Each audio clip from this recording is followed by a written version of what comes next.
नमस्कार, मैं हूं आपके साथ हर्षिता मिश्रा और आप देख रहे हैं खबरों की दुनिया। आइए नजर डालते हैं इस वक्त की बड़ी खबरों पर। बुलंदशहर में देवर ने धारदार हथियार से भाभी पर जानलेवा हमला किया।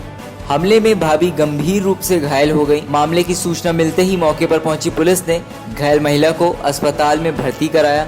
मिली जानकारी के अनुसार महिला खतरे से बाहर है। पुलिस के मुताबिक मामूली विवाद में देवर ने अपनी भाभी पर कुल्हाड़ी से कई वार की। पत्नी के छोड़ जाने के बाद से मानसिक तनाव में बताया जा रहा है आरोपी देवर। पुलिस मामले की जांच में जुटी हुई है। क्या पूरा मामला किस तरह की कार्रवाई? देखिए, इस प्रकरण में संजीव नाम का एक व्यक्ति है, उसने अपनी विधवा भाभी के ऊपर कुल्हाड़ी से प्रहार किया। अभियुक्त को गिरफ्तार कर लिया गया है। जो पूछताछ से और चीज़ें जानकारी में आई हैं, उससे पता चला है कि ये संजीव मानसिक रूप से थोड़ा विक्षिप्त है। इसकी पत्नी इसे छोड़ के चली गई थी, तभी से मेंटली डिस्टर्ब चल रहा है। फिलहाल मुकदमा दर्ज करके और कार्रवाई की जा रही है। अभियुक्त को गिरफ्तार कर लिया गया। बुलंदशहर से केकेडी न्यूज संवाददाता कौशल गुप्ता की रिपोर्ट। बुलंदशहर में विवाहिता की गला दबाकर की गई हत्या। पति पर लगा है हत्या का आरोप। बताया जा रहा है मृतक के पति की 2 बीवियां थीं और इसी बात को लेकर पति पत्नी के बीच खटपट बनी रहती थी। आरोप है कि पत्नी की हत्या कर घर पे ताला लगाकर आरोपी पति फरार हो गया है। आपको बता दें, घटना से 2 दिन पहले मायके में ही पति ने पत्नी को बेरहमी से पीटा था, जिसका वीडियो मृतक की छोटी बहन ने बना लिया था। पिटाई का वीडियो सोशल मीडिया पे वायरल हो रहा है। मृतक की बहन ने कातिल को फांसी देने की मांग की है। बाबू, क्या नाम है आपका? आप यहाँ पर पोस्टमार्टम हाउस पर कैसे आए हैं? मेरा नाम जीनत खान है और मैं वाजिदपुर गांव से हूँ, कुर्दी के पास से। और मेरी सिस्टर को बहका के उस लड़के ने शादी कर ली और उसके बाद उसे मारा पीटा। उसकी वाइफ भी थी और उसकी वाइफ ने उसको मारने की धमकी भी दी थी, मैंने भी सुना था। और उसके 2 परसों उसे मारा भी था और मैंने 2 वक्त के वीडियो बनाई थी। मेरा फ़ोन छीन लिया। फिर उसके बाद फ़ोन छीनने के बाद मैं भी चुपट गई, उससे मैंने अपना फ़ोन वापस ले लिया। और अब उसको और हमारे घर जाकर हमारे पास ही रहता था वो किराए पे पहले। तो वीडियो वायरल हो रही है, मारपीट की, बेरहमी से एक शख्स एक महिला को मार रहा है जी। तो ये वीडियो आपने बनाई थी? मैंने बनाई थी, 2 वक्त के बनाई थी ये। छुप के बनाई? हाँ। तो क्या वजह थी मारने पीटने की? बेटा मारने की कोई वजह नहीं थी, बस वो थोड़ा बीवी छोड़ दे वो ये बोलती थी। वो उसने अपना हस्बैंड छोड़ दिया था और वो कह रही थी अपनी बीवी छोड़ दे। मैंने अपने माँ बाप छोड़े। वो अपने माँ बाप में भी जाता, वो लड़की अपने माँ बाप में भी नहीं जाती थी।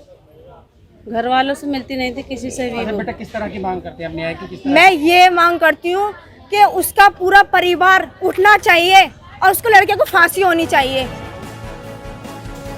बुलंदशहर से केकेडी न्यूज संवाददाता कौशल गुप्ता की रिपोर्ट। बुलंदशहर में एक मासूम बच्ची की निर्दयता पूर्वक हत्या का मामला सामने आया है। बताया जा रहा है बच्ची की मां बाजार गई हुई थी और जब वो वापस घर लौटी तो उसने देखा कि उसकी बच्ची की किसी ने धारदार हथियार से निर्दयता पूर्वक गला काटकर हत्या कर दी। इस मामले पर मृतक की मां ने परिवार के ही लोगों पर हत्या का शक जताया है। पुलिस के मुताबिक युवती की मां का अपने पति से चल रहा था काफी समय से विवाद और पति के परिवार वाले गाँव में रहते हैं। महिला अपने बच्चों के साथ पति से अलग रहती थी। मौके पर पहुंची पुलिस ने शव को पोस्टमार्टम के लिए भेज जांच शुरू कर दी है। नाम आपका?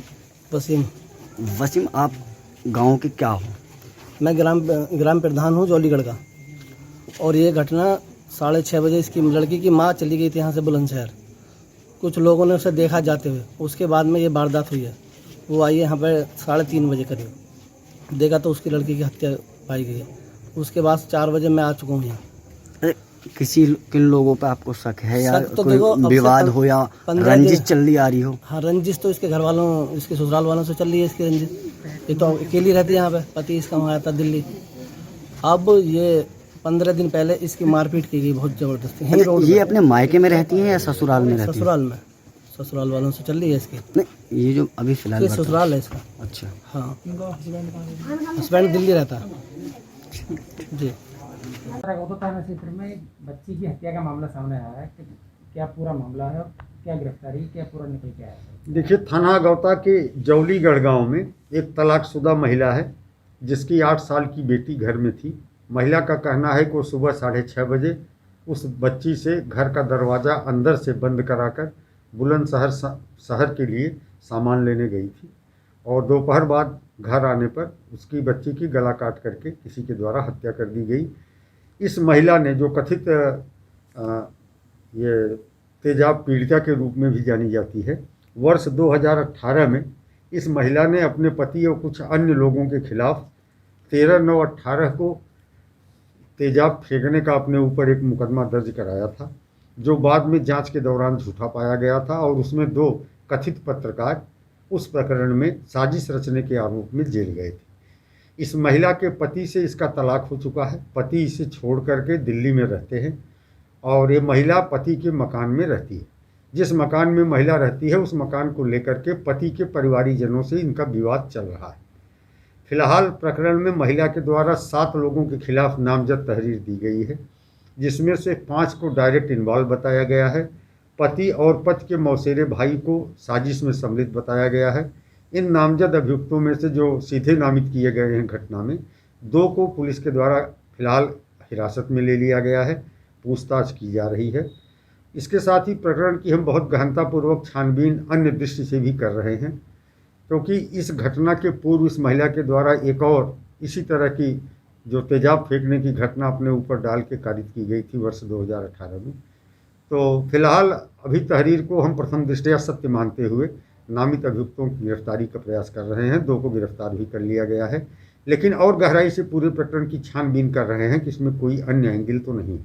प्रारंभिक जांच में हत्या की कोई वजह निकल के नहीं, वजह महिला का कहना है कि उस मकान से उसके माने पति के परिवारीजन, जिसमें उसके देवर, ससुर, चचिया ससुर, ये सब हैं, भगाना चाहते थे, इसीलिए बेटी की हत्या की गई है। वो बेटी के साथ ही महिला उस मकान में रहती है। पति तलाक के बाद दिल्ली में दूसरी महिला के साथ शादी करके रहता है। बुलंदशहर से केकेडी न्यूज संवाददाता कौशल गुप्ता की रिपोर्ट। इसी के साथ ही आप बने रहे हमारे साथ और देखते रहिए खबरों की दुनिया। खबरों की दुनिया को लाइक, शेयर, सब्सक्राइब करना बिल्कुल ना भूलें।